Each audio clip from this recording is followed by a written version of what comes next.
Speedboosting, a super fast lens.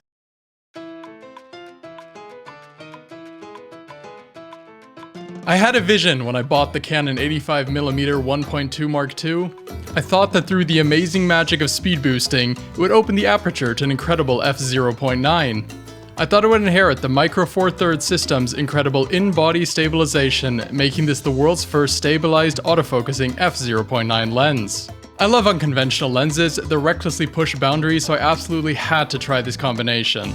I dreamt it could be used for amazing portraits and general low-light nonsense. However, reality got in the way of my dreams, and I've been left with a 900-pound brick that's really best used for holding my cheese closed. So, what went wrong? First things first, the speed booster I'm using is the Viltrox EF-M2, and the cameras I tested this lens on are the Panasonic GX8 and GH5. For the purpose of this test, both cameras produced exactly the same issues that I will be describing, and I will be using them interchangeably throughout the review. Straight out of the box, the lens refused to communicate correctly with either camera. It would not autofocus or shoot at anything besides its darkest aperture. Viltrox confirms on their webpage that the 85mm is fully compatible with the firmware I was running at the time. I updated it regardless, hoping for an improvement. Nonetheless, even after updating, the lens still has some serious issues. When shooting at the widest aperture of f0.9, the lens and the camera seem to miscommunicate. Instead of shooting wide open, it shoots fully closed down. I don't know the exact reason why this happens, but I suspect it is something to do with the f-stop number falling below the 1.0 mark, muddling up the magic speed boosting math. Stop down to f1.0, the lens finally works. It autofocuses. It takes pictures. And it's stabilized. Very good. Factoring in the speed booster, this is now a 60mm lens with an aperture of f1.0, giving us a full frame equivalent 120mm focal length with an f2.0 depth of field. But what if we wanted to shoot something with a less shallow depth of field? In this example, I set the aperture to f2.0 and compensated the exposure with a slower shutter speed. No luck. The lens is actually stuck wide open. No matter what aperture you dial in besides the fastest or the slowest, it will default to the maximum aperture. Just to demonstrate this, here is a photo of the Canon lens set to f2.8 compared to the Voigtlander 0.95 lens being shot at 0.95. Both shot at ISO 200 with a shutter speed of 250 on the GH5. The Voigtlander is rated at a T number of 1.1, while DxOMark claims the 85mm has a T number of 1.5. Add one stop of light gathering to that, and the 85mm lands at about 1.1 as well. If we look at these pictures, we can see that the Canon lens is an estimated third of a stop brighter than the Voigtlander at max aperture, so incredibly bright. Picture quality.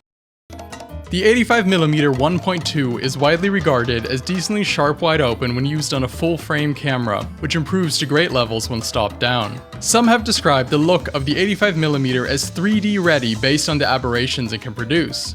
Add a speed booster into the equation and we're approaching 4D territory. Let's have a look at some photos I took of a friend. The image is rather soft, full of aberrations, and a general haze is apparent across the entire frame. The color palette has shifted towards magenta. If we zoom in on the writing on the hoodie, we can see the text really popping with aberrations. Nonetheless, I'm quite a fan of the look. It's a bit vintage and it has character if you're into that. The issue here is that if you just want a lens with an imperfect and vintage character, buying something like a cheap CCTV or an old Canon FD lens will make your bank account much happier. Both pictures have been shot close to the minimum focusing distance of the lens at its widest aperture, giving us maximum bokeh. The extra 40%-ish reach on Micro Four Thirds adds some additional perspective compression to the shot. There are numerous differences between the two images. The Canon is far less magenta, has better contrast, and less haze, which both equate to a sharper final image. However, I find the background is rendered much creamier and artfully on the GH5. Autofocus. The 85mm isn't very fast to focus, but it's equally average on both systems. Unfortunately, the lens often struggles to lock on properly on Micro Four Thirds.